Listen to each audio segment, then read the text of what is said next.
Hola kinesiócratas, bienvenidos a un nuevo episodio del podcast Kinesiocracia Gobernados por el Movimiento.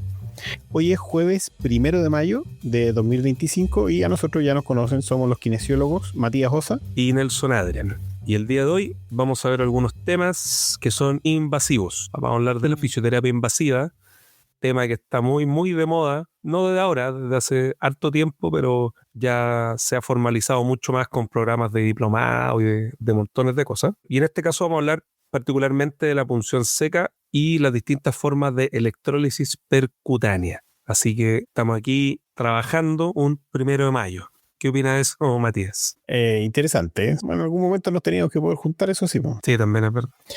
Y apartamos con la punción seca. La punción seca es una técnica invasiva o mínimamente invasiva que se usa en fisioterapia y que está asociada más que nada al tratamiento de trastornos musculoesqueléticos y específicamente el síndrome de dolor miofacial. No sé si tu experiencia con la técnica la has usado en alguna otra condición. Sí, mira, dentro de la punción seca yo al menos hago como disclaimer también que durante algún tiempo enseñé a nivel de postítulo estas técnicas desde, yo diría, el 2013 más o menos, que fue como cuando empezó a hacerse como bien común en la kinesiología y se empezaron a hacer los primeros cursos quizás de punción seca como técnica. Yo siendo muy ligada al síndrome miofacial y por lo tanto aplicado a puntos gatillo, entonces toda la teoría iba ahí, como que había que usarlo para eso, para esos puntos dolorosos que eran respuesta hacia algún tipo de lesión, por ejemplo, o sea, al momento de evaluar y encontrar un punto gatillo miofacial. Pero ¿qué pasa? Que con el tiempo fue surgiendo muchísima evidencia y la APTA, la Asociación Americana de Terapia Física, también defendía el uso de esta técnica, por ejemplo, en otras condiciones como tendinopatías e incluso algunas lesiones a nivel de ligamento, sobre todo si eran superficiales. Yo al menos lo ocupo harto para puntos sensibles, no necesariamente puntos gatillo, ya me imagino que vamos a hablar de eso más adelante, pero sí puntos sensibles a la palpación que se correlacionen con el signo concordante o con el síntoma familiar que tenga la persona, y también en tendinopatías. Y extrañamente en tendinopatías me ha ido bastante bien, o sea, en sentido de control de dolor, no que vamos a mejorar la condición y que la persona se va a sanar, pero sí en control de síntomas. Y cuando es ecoguiada, bueno, cuanto mejor, porque está el feedback visual y también el efecto wow para el paciente, o sea, que está viendo ahí in situ cómo está el ecógrafo y cómo se ve, cómo entra la aguja en el tendón. Entonces, al menos ese uso se lo doy poco, pero lo uso para esas cosas, sobre todo pensando, como te digo, en puntos sensibles, pero una vez que no me ha resultado en otro tipo de intervenciones. Eso, al menos mi experiencia. En el caso tuyo, ¿cómo ha sido tú que además tienes formación como acupunturista? Sí, pues yo tengo formación como acupunturista y he usado técnicas de la acupuntura que son similares a la punción seca, que es la punción, se llama punción de los puntos Ashi. Los puntos Ashi son los puntos sensibles que describí esto, que son fuera de los meridianos. Porque ahí hay algo interesante también en el mapa de puntos gatillo y el mapa de puntos de meridiano en la medicina tradicional china, en la acupuntura, que hay una correlación alta en la ubicación de los puntos gatillo descritos, mapeados con los puntos de acupuntura. Sí, he visto algunos estudios porque comparan esos puntos con los de punción seca y tienen un correlato bien alto. Y también con, más que nada en síndromes con dolor muscular, o como decías tú, cuando se reproduce el síntoma, ese síntoma concordante, ha tenido muy buenos efectos. Hasta me pongo a mí mismo agujas. Lesiones musculares también trato con esta técnica. ¿Qué es lo que se supone que hace la técnica de punción seca? Está descrito que actúa sobre puntos gatillo, que son estas áreas hipersensibles, hiperirritables en el músculo esquelético, y cuando insertamos una aguja en ese punto, da una respuesta de espasmo, un twitch. Y eso está descrito que desactiva ese punto gatillo, que estimular mecánicamente el músculo desencadena esta respuesta de espasmo que puede relajar entonces al músculo y eso reduce el dolor. También hay una modulación del dolor, ya porque va a tener un efecto sobre los nervios sensitivos que va a hacer que disminuya la percepción de dolor o la nocicepción mediante liberación de estas sustancias analgésicas endógenas conocidas por todos. Otra respuesta es una mejora en la circulación, ya un aumento local del flujo sanguíneo en el área que estamos estimulando con la aguja, que se supone que, bueno, al mejorar la circulación también va a facilitar la reparación y la regeneración del músculo. Y otra cosa que se ha visto también es que hay ya medido de manera más específica, una reducción de la actividad eléctrica espontánea en esos puntos gatillo. Eso también se ha visto con acupuntura. He visto artículos que hablan de la punción de ciertos puntos en el brazo para el tratamiento de puntos gatillo en el trapecio, y se ha encontrado que son efectivos en provocar cambio en la actividad electromiográfica de esos puntos gatillo del trapecio. Entonces ya no es solamente en el mismo punto. Y ahora, bueno, Claro. vamos a ver qué tiene que ver eso con la respuesta placebo, o será un efecto fisiológico de la punción. Se puede discutir por años. Sí. O se ha discutido Bueno, por años. Claro, bueno, las técnicas hasta como la de punción seca o técnicas invasivas, que ahora como se enmarcan dentro de la fisioterapia invasiva, no son nuevas y responden básicamente al fenómeno que pasan, yo diría, en todas las técnicas de kinesiología, en donde la aplicación va muchísimo más rápido que la evidencia que lo sustente o que la bote al suelo. Se toma cualquier tipo de explicación posible para poder sustentarla y después vemos en el camino si es que era eso o no. Entonces, yo creo que la punción seca es como bien claro cómo ha ido avanzando desde este síndrome de dolor miofacial hacia otro efecto quizás más mecánico localizado y también probablemente más relacionado con el sistema nervioso periférico en cuanto como el tipo de respuesta y por supuesto todo lo que tiene que ver con respuesta a placebo y entre otras. Ahora solo quería agregar un pequeño punto en cuanto como a la descripción de esta técnica punción seca. ¿Por qué se llama así? Porque al momento de ingresar esta aguja, que es de acupuntura muy muy fina, no existe ningún, digamos, medicamento que se inyecte en la zona, de ahí viene el nombre, y las primeras descripciones de esta técnica fue dada por un dentista, ya que aplicaba esto en musculatura orofacial, y posteriormente otros autores ya más relacionados con el área traumatológica, musculoesquelética, médicos, empezaron a aplicar estas técnicas en un principio con agujas, digamos, de las clásicas Hipodérmica. para poner de la hipodérmica. Entonces se dieron cuenta que muchas veces el hecho de colocar o no colocar algún tipo de anestésico local iba a generar un efecto muy parecido. Entonces de ahí comenzaron las primeras teorías relacionadas también con el síndrome miofacial, en donde había una respuesta a esta aguja que no te estaba agregando nada, y de ahí se empezó como a pensar en estas teorías que tenían que ver con el efecto más localizado. Sí, pues ese fue, con lo que leí yo también, ese fue el mismo Travel. De hecho, Travel, sí, pues, Travel hicimos la describió en su época, pero paralelamente, o hay algunos autores que hablan que primero la había descrito este otro dentista, pero de todas maneras fue como muy en la época.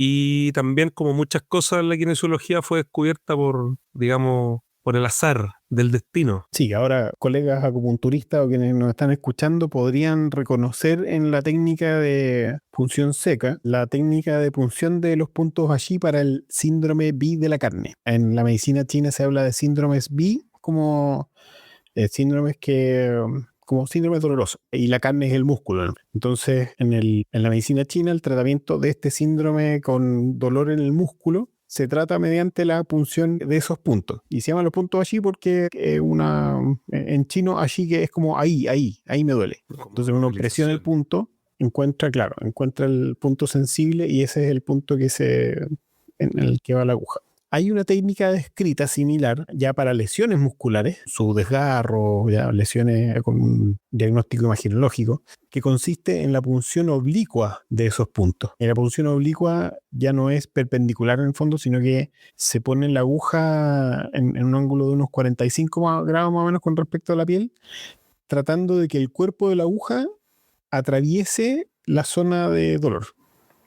¿Ya? Y como paralelo a la fibra muscular, a la dirección de la fibra muscular. Y ese ha tenido muy buenos resultados también en el manejo de lesiones musculares. Yo hacía una clase sobre esto en el mismo curso de acupuntura que tomé yo. Más adelante me invitaron a hacer la clase sobre esta técnica. Y un colega que estaba haciendo el curso, que trabajaba en un equipo de fútbol, después de un tiempo me llamó para comentarme cómo había sido de exitoso el manejo de un futbolista que tenía un desgarro muscular y prácticamente que el control semanal que le hacían con ecografía, le preguntaron qué le estáis haciendo a este que está mejorando tanto. Ujú. Y eso, me comentó que estaba muy sorprendido y muy contento con la técnica. Interesante, ¿eh? Yo recuerdo cuando aprendí de punción seca en España, había un médico que hacía también acupuntura y conversábamos algo parecido. O sea, él hablaba de que sobre todo las técnicas que eran como para comillas, punto gatillo, se parecían mucho, no le dijo el nombre que tú leíste, el de los puntos Ashi, pero sí decía que era muy parecido a ciertas técnicas que se utilizaban dentro de la acupuntura. Así que yo creo que tiene una influencia de ahí. Y de hecho, sin ir más lejos, las agujas que se utilizan son las mismas, a pesar de que han salido al comercio así como agujas pensando más en la punción seca, pero sin embargo son exactamente las mismas que se utilizan en la otra técnica. Sí, no sé por qué podrían ser diferentes. Es que en algún momento, de hecho, en Estados Unidos hubo como una institución que enseñaban punción seca y trató de promover el uso de unas agujas que eran distintas, pero era distinto como el mango, o sea, eran diferencias mínimas. Y yo creo que era más un branding que alguna utilidad real. No creo que haya mucha diferencia. Al final tenía un cuerpo extraño directamente sobre la lesión que te puede iniciar esta respuesta medio inflamatoria, un estímulo mecánico sobre sobre el mismo punto. No sé si va a haber mucha diferencia entre un tipo de aguja y otro. Más allá de qué tan profundo llegan, la longitud que puedan tener, pero sería. No, que hay usáis más largas, no. Sí, hay Claro, hasta por eso. como de otras agujas de, no sé, 7 8 centímetros, no perpendiculares, esas, más oblicuas, eso sí. Claro. Yo tengo una colega que es muy buena para la punción seca, le gusta mucho, a eso me refiero. Y ella ocupa unas agujas que parecen ya, no sé, un catéter. Son tremendas, claro, y son así gigantes. Yo trabajo con las estándar chiquititas nomás, total, para llegar a algunos puntos, no sé, periósticos o algunos puntos a nivel del tendón. Ya, así como unos 40 milímetros, como de ese. Claro, claro. O sea, yo al menos no, por temas de seguridad y también para tratar de evitar efectos adversos, no me meto en musculatura profunda ni nada. Aparte que la evidencia me apoya de que difícilmente vamos a llegar allá o vamos a hacer algo, así que me baso en eso. Sí, a mí me ha pasado con algunos puntos, con esta técnica de punción de los puntos allí, Ujú. pacientes que se me han desmayado, que han tenido una reacción vagal así tremenda. Y siempre es con el mismo punto, un punto que está en el trapecio, ¿Ya? que empiezan a respirar como agitados, dicen, hoy parece que me voy a desmayar, y hasta ahí llegan y caen. Pero eso no es porque por ahí hay algunos varoceptores. O sea, me refiero, debe tener alguna explicación Sí, alguna explicación como fisiológica fisiológica. debe tener, sí. Claro, interesante en la computadora. Ahora sí vale la pena hacer la diferencia porque hay gente que, sobre todo pacientes, que cuando ven este tipo de técnica es como, me va a hacer acupuntura. No, pues no es lo mismo. De hecho, para la Claro. acupuntura oficialmente se necesitan cumplir con ciertas horas de formación. ¿Cómo es en caso de la legislación acá en Chile? Sí, tiene que tener una resolución del. Yo tengo mi resolución del Ceremi creo que en Viña no inscribimos nosotros. Pero claro, tiene que tener una autorización, una resolución en el que tú llevas tu certificación de la cantidad de horas de formación de un programa formal, con horas de práctica, y todo, y eso es lo que te habilita para la acupuntura. Claro, a diferencia de la punción seca, que es una técnica que, o sea, claro, te recomiendan de que uno tenga más de 40 horas de formación, pero en Chile, no sé, hay gente que aprende leyendo algún PDF, hay gente que ve video en YouTube o cursos muy cortitos de 8 horas, hasta ya formaciones universitarias que son de más de 100 horas, pero no existe algo que te exija más o menos cómo debiese usarse o sea, quién pudiese realizar esta técnica de manera segura. Porque la técnica en sí es bastante segura. Hay estudios como un estudio de Boyce publicado en el 2020, que es sobre los efectos adversos de la punción seca, en el que registró 20.000 sesiones de punción seca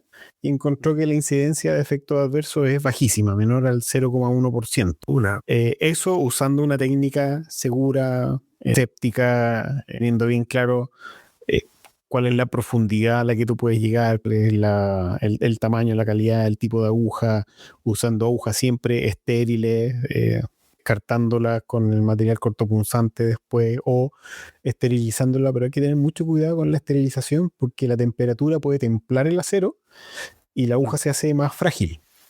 Claro. Y que se te quede una aguja adentro del paciente es poco chistoso. Yo tengo un amigo que le pasó esa talla mala con punción en musculatura paravertebral. La aguja se supone que hay que dejar un par de milímetros fuera de la piel, como en el caso de que se salga el mango. Es como una recomendación. Entonces, claro, en este caso quedó muy a ras de piel y cuando fue a retirarla, el mango se salió, como un accidente que puede pasar de repente con ese tipo de aguja, y quedó adentro de la musculatura. Entonces tenía un ecógrafo a mano y claro, ahí se veía que estaba insertado en la musculatura o a nivel subcutáneo por lo menos y claro, tuvieron que ir a urgencia para retirarlo. Así que sí, son esas cosas como efectos adversos que pueden pasar, pero la mayoría son más relacionados, claro, como con el mioedema que puede haber o de repente con aumento de dolor incluso posterior al uso. Pero al menos una técnica que dentro del punto de vista de la evidencia científica, al menos en la mayoría ya de los metaanálisis y revisiones sistemáticas que existen, tiene cierto nivel de recomendación y además también supera el placebo, lo cual ya te dice que por lo menos es una técnica que es un poquito más confiable. Ahora, bueno, si usarla para todo, usarla siempre ya es discusión, creo yo, mucho más filosófica y respecto al razonamiento clínico que hay detrás. O sea, como te digo, creo yo que menos es más. O sea, usar aguja para todo, para lo que venga, no creo que sea la respuesta, sobre todo porque hay patologías en donde se ha demostrado que la punción no genera ningún efecto positivo sumatorio. Y sobre eso mismo, ¿qué nos podrías decir, Matías, respecto a los efectos clínicos de la De los punción seca? efectos clínicos, lo que se ha reportado, lo que está investigado y está como ya bien claro es que se ha encontrado que es efectiva en fundamentalmente 3 o 4 condiciones, como el dolor lumbar crónico, el dolor cervical, cefaleas tensionales, tendinopatía.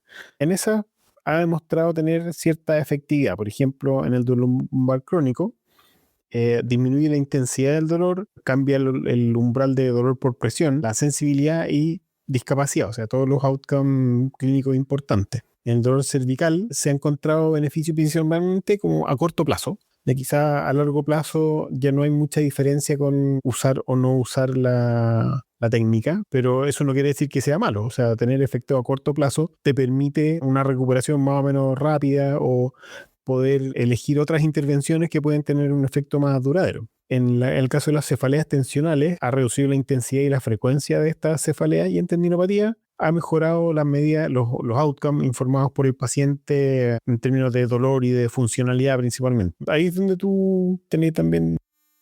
Claro, es medio como con un algómetro de presión. Ese es como el típico outcome que uno ve en estos estudios, en donde el punto doloroso sensible de la tendinopatía tiende a disminuir. Ahora, en cuanto a las recomendaciones, bueno, sabemos nosotros que la recomendación clásica es que se utilice dentro de un programa completo de abordaje y rehabilitación y sobre todo posterior a esto el ejercicio terapéutico. De hecho, varias escuelas a nivel internacional que promueven el uso, como la misma de Travel y Simmons y otras más, como la Dry Needling Institute en Estados Unidos, promueven que la punción es una parte de y que posteriormente sí o sí hay que hacer algún tipo de reentrenamiento neuromuscular o terapias que sean activas. Así que al menos como los estándares de hoy en día sí promueven el uso de esta técnica junto con el ejercicio terapéutico y por lo tanto no como una técnica única que viene como a ser la crème de la crème.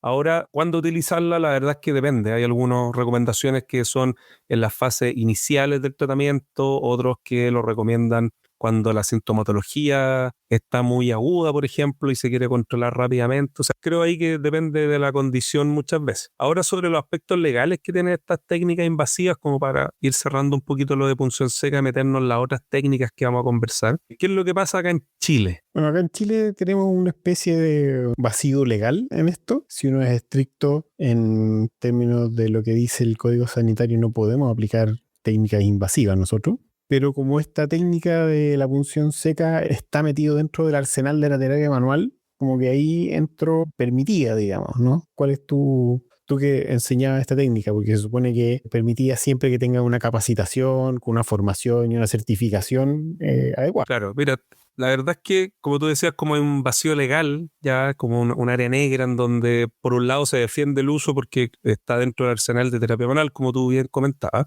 pero también es porque es como una pequeña característica de la técnica que las diferencia de esto, sobrepasar la barrera de la piel. O sea, en este caso nosotros no estamos extrayendo nada, ni estamos insertando también algún componente externo, no sé, un analgésico o cualquier otro tipo de fluido, por así decirlo. Entonces, al no tener ese parámetro, decía que no califica como algo invasivo como tal. O sea, como se entiende por lo menos según la legislación chilena. Como yo te comentaba, no existe algo que te pidan que hay una cierta formación de tanta cantidad de horas. No está como legalizado, pero debería haber, ¿ya? Al menos sí en centros de salud, desde atención primaria y hasta clínicas privadas, sí se exige que, por ejemplo, haya un consentimiento informado.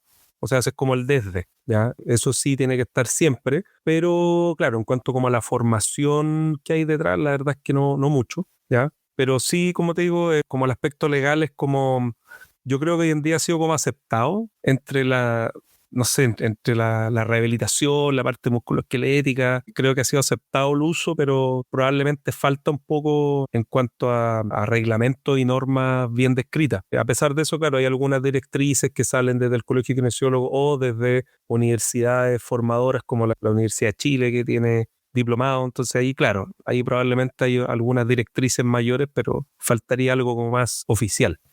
Ahora, esta técnica también, mientras no genere efecto adverso, yo creo que no va a haber mucho problema con usarlo. O sea, si se empiezan a hacer muchos neumotórax o algún tipo de hematoma subdural, claro, ahí probablemente se va a meter ya a nivel legal a investigar y capaz que nos quiten la técnica, pero al menos en más de 10 años que se utiliza no ha pasado y dudo que pase, pero es una técnica que igual es que tenerle respeto. Por eso decía yo que la formación vale la pena como para conocer la técnica bien, pero también para saber, bueno, cuáles son las limitaciones. Pues, o sea, de pronto uno se puede entusiasmar y dice, vamos a pinchar nomás, sí, por el ligamento amarillo, pero ¿para qué? Pues, o sea, ¿cuál es el fin de ir a hacer eso? O de repente, no sé, vamos a pinchar el músculo, no sé, por el psoas, y con esa aguja como de 10 centímetros, pero también uno dice, bueno, ¿y por qué quiero llegar ahí? Entonces ahí cuando uno empieza a analizar de manera mucho más profunda la parte de la evidencia, qué es lo que pasa respecto al síndrome miofacial, y ahí uno empieza a encontrarse con muchos ya vacíos teóricos que sustentan o no esta técnica. Si la van a aplicar, aplíquenla con cuidado. Y pregúntenle al paciente también si tiene esta tripanofobia, que es el miedo a ser pinchado, específicamente el miedo como a inyecciones y agujas hipodérmicas. Claro. Ahora quería agregar un poquito que hay un documento muy bueno que salió ahora en marzo del 2025 por el grupo de Chad Cook, que habla sobre justamente qué es lo que pasa respecto a la controversia en cuanto al síndrome de dolor miofacial, donde el gran problema que existe es que está muy mal descrito. O sea, es como aceptado el nombre así como un síndrome, conjunto de signos y síntomas. Sin embargo, existe muchísima controversia en cuanto a cómo se puede describir, o cuáles son los criterios diagnósticos, qué pasa con los puntos gatillos sobre todo. O sea, los puntos gatillos son una controversia hasta el día de hoy. Hay autores que dicen que no existen los puntos gatillos, otros que dicen que sí. Hay estudios que han demostrado que no existen cambios locales. O sea, hay una serie todavía de cosas que no tenemos idea, al menos hasta ahora. Y se ha visto que sobre todo lo que tiene que ver con cómo diagnosticarlo, no existe consistencia ni criterios de verificación. Muchas veces el diagnóstico de dolor síndrome de miofacial es muy parecido con el de fibromialgia, así como que una persona que ha tomado muchos medicamentos y hay sesiones de kine y no han dado bien y le duele todo, eso es o fibromialgia o síndrome de dolor miofacial. Entonces, lamentablemente no está muy bien descrito y eso hace que hasta el día de hoy eh, no están muy claros cuáles van a ser, digamos, la descripción de esto y, por supuesto, el cómo se trata. Entonces, eso es lo que se le critica mucho, por ejemplo, a la punción seca en este aspecto, o sea, que se basa como más que nada como en la plausibilidad biológica, más que efectos reales o qué es lo que está pasando en el tejido. De hecho, hay varios estudios bien interesantes que han mostrado que el hecho de que la persona sepa que va a ser sometido a una técnica invasiva ya va a generar una expectativa distinta, y eso sabemos que te genera un cambio en cuanto al efecto que hay posterior, y montones de estudios del año 2014 por lo menos, en donde se prueba con técnicas placebo. ¿Y cómo la técnica placebo? En el mismo tubo donde está la aguja, digamos, de acupuntura, se cambia por un mondadientes. Y el hecho de que el paciente sienta como ese pinchacito que va a entrar a la piel, ya muchas veces genera el mismo efecto a nivel psicológico. Entonces, el placebo ahí también es un aspecto tremendamente importante a considerar. Entonces, con eso en cuenta, quizás bastaría con solamente hacer la técnica de punción superficial, ¿no? En donde estamos literalmente subcutáneo, la persona siente el pinchazo, está toda la parafernalia de aplicar, de limpiar ahí con alcohol, con algodón y todo el cuento, pero al final probablemente el estímulo mecánico, pueden haber algo ahí de quizá alguna, no sé, alguna respuesta, como te digo, placebo. Yo creo que falta todavía mucho para llegar a la descripción final de por qué funcionan estas técnicas o cuál es el mecanismo por el cual están actuando. Sí, eso nos va a pasar también cuando hablemos, nos va a pasar cuando hablemos ahora sobre la electrólisis percutánea. Ya, porque yo creo que con eso cubrimos más o menos la punción seca. Ahora agreguémosle otras cosas para que sea una electrólisis percutánea. Vamos con eso. La electrólisis percutánea, para los que no la conocen, es también una técnica mínimamente invasiva que introduce una corriente galvánica a través de una aguja en el área lesionada y se usa principalmente en el manejo de tendinopatía. Esta corriente galvánica provoca una ablación electrolítica del tejido que está lesionado o degenerado en la tendinopatía y se induce entonces un proceso inflamatorio que estimula la fagocitosis del tejido dañado, promueve la regeneración con activación de algunos factores de crecimiento y de ahí viene todo el proceso de remodelación y maduración del colágeno, que es lo que falla en las tendinopatías. Recordemos un poco que la tendinopatía crónica no es la lesión aguda del tendón, sino la tendinopatía crónica es un trastorno más bien degenerativo del tendón que está caracterizado por esta desorganización del colágeno, neovascularización, pocos signos de inflamación, prácticamente ausencia de célula inflamatoria. Hay un reemplazo del colágeno tipo 1 por el colágeno tipo 3, ya que no se recambia luego por el colágeno tipo 1, o sea, los fibroblastos extraídos de esta zona sintetizan principalmente colágeno tipo 3. Y hay otras alteraciones celulares de la cantidad y la calidad o el tipo celular. Entonces todo esto va debilitando la estructura y genera dolor más o menos persistente. Entonces no es una lesión solo por sobreuso, sino que sería una lesión, o más que una lesión, son intentos fallidos de reparación del tendón. Entonces ahí es donde entra esta electrólisis percutánea a remecer el tendón, iniciar el proceso de inflamación, porque eso es lo que gatilla o lo que da origen a toda la reparación tisular. Claro, en este caso es súper importante porque al menos dentro de la investigación más actual en tendinopatías, como tú bien comentabas, no se debe solamente al tema del sobreuso. De hecho, eso sería quizás como el efecto gatillante, o sea, el evento, perdón, gatillante, en algunos casos, ya, porque de pronto, ¿qué pasa cuando hay una persona que lleva 20 años trabajando de una misma forma hace muchísimo tiempo y de pronto le empezó a doler? ¿Ya? O sea, ¿por qué se hace asintomática?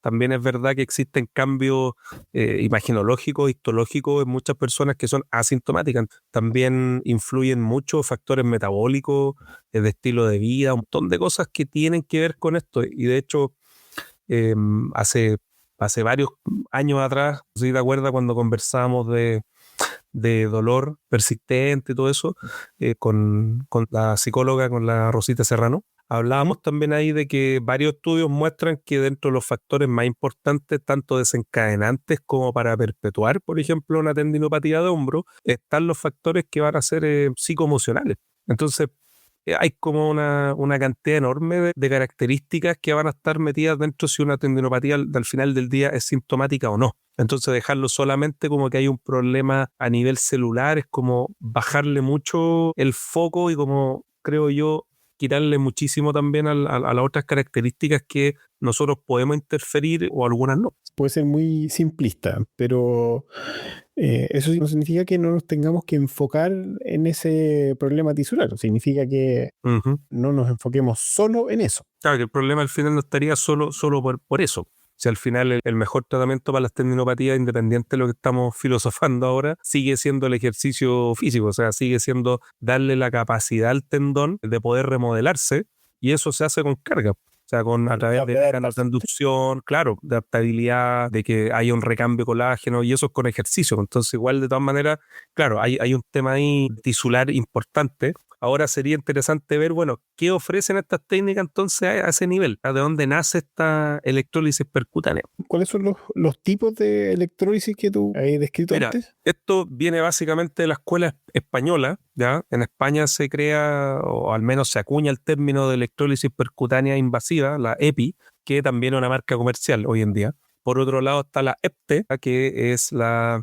electrólisis percutánea terapéutica, que es muy similar en cuanto a características, aplicación, usos. De hecho, todas trabajan con corrientes galvánicas, es más o menos lo mismo. Y después de esto viene el advenimiento de la MEP, que es la microelectrólisis percutánea, que es una invención latinoamericana, ya del colega argentino Oscar Roncio, que la describió. Bueno, el equipo de él durante varios años ha estado investigando. Hay también un colega chileno que ha publicado varios trabajos relacionados con la MEP, ¿ya? Y esos serían como quizás los más reconocidos en la actualidad. Sin embargo, como para la escuela, por así decirlo, más europea o australiana de rehabilitación, estas técnicas ni siquiera las consideran. O sea, si uno ve todos los lineamientos de gente, de investigadores importantes como, no sé, Ebony Río, Jill Cook, entre otros, hablan netamente del ejercicio. O sea, no meten estas técnicas como importantes dentro de. Entonces, eso no quita que quizá en algún momento sí se recomienden, pero es solamente como para hacer el contexto de lo que estamos conversando.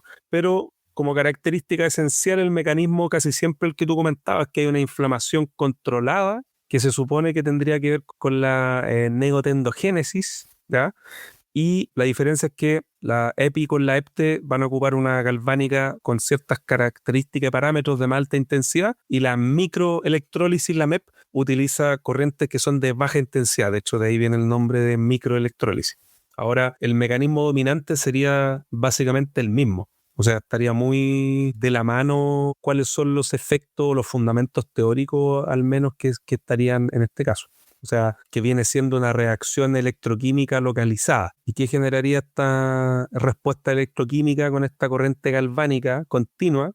Es que se generaría una ruptura de enlaces proteicos, naturalización del colágeno alterado, se activaría el sistema inmune con llegada a macrófagos leucocitos, y esto es lo que sería finalmente esta respuesta inflamatoria controlada que iría como a estimular la regeneración. Esa vendría siendo como el fundamento teórico que podemos nosotros ver que es bien parecido. Es bien parecido entre estas tres técnicas, entonces podríamos decir que son como muy similares, para no hablar de copias, pero sí hablan más o menos de lo mismo, con diferentes intensidades de corriente, pero van muy de la mano. Ya, y acá la aguja va inserta dentro del tendón. Acá, claro, acá la diferencia es que a través digamos, del transductor, o sea, de la máquina, uno tiene el electrodo que viene con el aplicador, y ahí se pone la aguja acupuntura, da la misma, que se utiliza en punción seca, y se ingresa al tejido. Entonces la gracia acá es llegar al punto específico. Entonces por eso es que las técnicas de electrólisis percutánea casi por definición tienen que ser técnicas que sean ecoguiadas. Si queremos llegar al tendón, bueno, tenemos que estar seguros que estamos llegando justamente al tendón. Ya, a pesar de que se enseñen igual algunos tipos de abordaje que no es necesario, pero para que sea efectiva debiese usarse el ecógrafo, y por lo tanto todo lo que eso implica. Posiciones de ecografía, conocimiento, lectura de ecografía. Entonces eso hace que la electrólisis percutánea no sea quizás tan difundida como la punción seca, porque se necesitan conocimientos de ecografía, manejo del equipo, acceso a equipo, además del equipo propio, ya sea EPI, EPTE o MEP. Pero ahí, claro, hay que llegar al punto para generar este tipo de respuesta controlada, digamos. Ya. Y ya que está usando eco, o sea, es eco guiado para llegar al punto, ¿usas la misma ecografía para verificar cambios en el tendón o no? Mira, al menos dentro de algunos ensayos clínicos que se hacen, van haciendo un control ecográfico, a pesar de que quizás no es tan óptimo para poder ver cambios en corto plazo, considerando que, por ejemplo, una tendinopatía común y silvestre, no sé, de supraespinoso o del cuádriceps, tienden a tener una duración media más o menos de unos 6 meses, en donde me refiero que en esos 6 meses es ahí cuando empieza el efecto ya más mecánico, reparador, y se empiezan a ver cambios importantes a nivel de estructura. Sin embargo, cambios que pueden existir, por ejemplo, a nivel de sintomatología, pueden empezar en las primeras 2 a 3 semanas. Entonces, está bien descrito en la literatura esta diferencia que hay entre efecto clínico de mejoría, en donde la persona tiene menor dolor, mayor movilidad, etcétera, pero el tendón no llega a cambiar su morfoestructura hasta pasados los 4 o 6 meses. Entonces, salvo que uno tenga todo ese tiempo de seguimiento, se pueden, yo creo, que ir viendo cosas. Ahora, los estudios que yo he visto, por lo menos con estas técnicas, los que sí te muestran cambios son los que son hechos ya con análisis histológico, donde ahí puede haber un conteo celular y otro tipo de parámetros que podrían decir, sí, sabes que efectivamente está pasando esto. Pero así a nivel ecográfico, yo al menos te diría que no. Yo como usuario, digamos, de la técnica MEP, que esa es la que yo estoy certificado y la utilizo poco, pero la utilizo. Entonces, ahí el ecógrafo es como más para guiar y poder estar seguro del lugar donde estamos llegando. Ya, porque ahí me salta un poco la bandera, Uh-huh. porque tenemos una técnica que basa su efectividad en cambios en el tejido. Sin embargo, la evidencia muestra que los pacientes tienen mejorías clínicas sin cambios visibles en la estructura tendinosa, por lo menos evaluada con la ecografía. Ahora, se ha encontrado que en algunos modelos animales, no sé, ratas, se han documentado correlaciones entre la regeneración histológica y una recuperación funcional. Ahora, en humanos eso no se ha demostrado, pero lo que me llama la atención es una intervención que dice tener efectos sobre la estructura del tendón, Uh-huh. pero los outcomes descritos no son a nivel del tendón, sino que son solamente clínicos. Mejora el dolor, ya y todo. Claro. Entonces, claro, ¿será necesaria toda la parafernalia para decir que provoca este cambio? ¿O será precisamente la parafernalia la que provoca el cambio y no la terapia en sí? O sea, es todo el ritual que lo acompaña, Yo creo. porque si es que tenéis cambios clínicos sin tener cambios histológicos donde se supone que está actuando, entonces pues, hay algo que a mí no me cuadra. Lo que pasa es que, al menos dentro como más de la investigación relacionada con lo que hablábamos anteriormente, el síndrome del dolor miofacial y todo eso, yo creo que tiene que ver mucho con eso, con el teatro, con la parafernalia y además también con el efecto, que al final del día es una punción seca que le está agregando una corriente galvánica.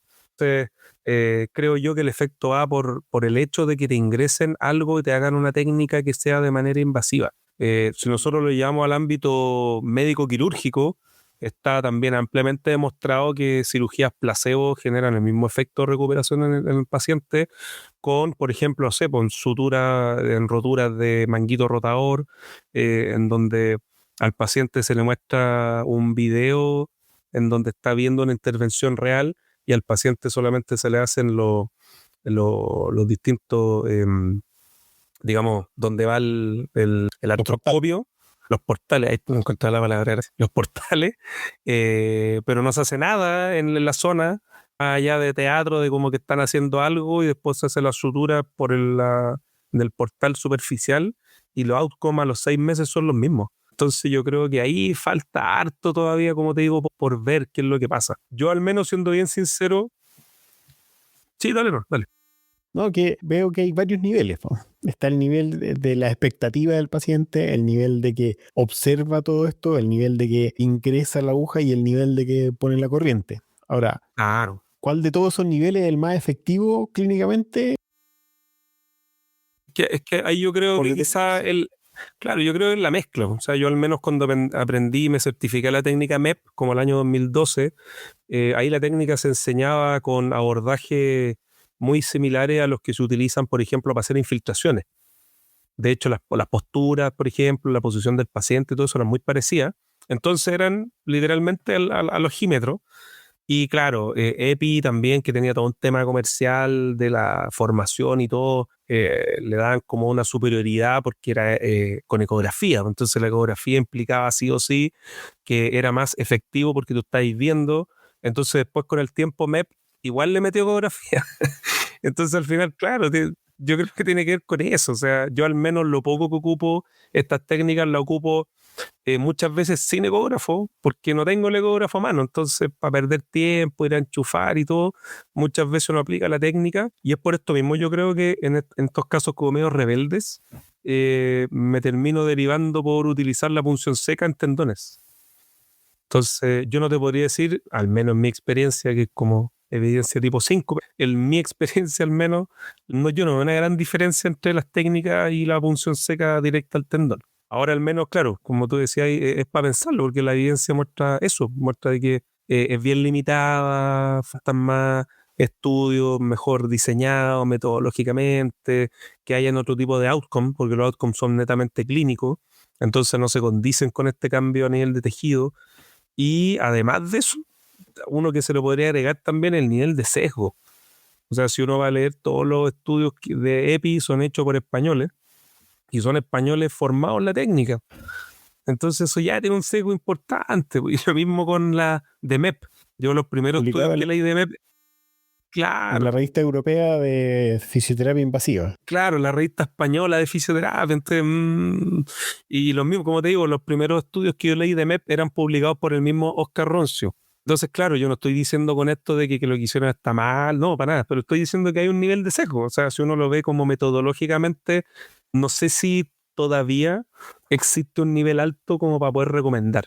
Y ahí está el tema. Si uno va a ver las guías clínicas, los lineamientos de tratamiento para diferentes tipos de tendinopatía, que toman todo, o sea, abordan desde medicamentos, infiltraciones, cirugía, tratamiento kinesiológico, hasta el día de hoy, ninguna todavía recomienda la EPI, EPTE o MEP. Entonces yo creo que por algo es. ¿Cachai? Entonces yo creo que estamos todavía como en los albores de qué pasa con esto. Así que insisto, con esto no estoy diciendo que sean técnicas malas ni nada, pero sí creo que hay como mucho ruido, pocas nueces aún. No sé qué opinas tú, Mati, no me dijiste solo en esto. Yo opino que ya nos hemos extendido demasiado. Es verdad. Así que bueno, ahí lo tienen nomás, la invasión de los kinesiólogos o los kinesiólogos invasivos. Sí. Recuerden que nos encuentran en redes sociales, en Instagram, @kinesiocracia, hay una fanpage en Facebook también. Nuestro correo es kinesiocraciapodcast@gmail.com. Ahí todavía estamos atentos a los comentarios, preguntas, sugerencias, lo que sea. Nos pueden comentar su experiencia con el uso de la fisio invasiva y si están de acuerdo o no con lo que conversamos en este episodio. O lo que quieran. Sí, para eso están las redes sociales. Y bueno, si ya llegaron hasta aquí es porque algo les gustó. Así que por favor dejen una calificación o un comentario en la aplicación donde estén escuchando. En Spotify, por ejemplo, se pueden dejar estrellitas, deditos arriba y también comentar. Esto nos ayuda a llegar a más personas y a seguir creciendo. Así que hasta la próxima y sigamos en movimiento.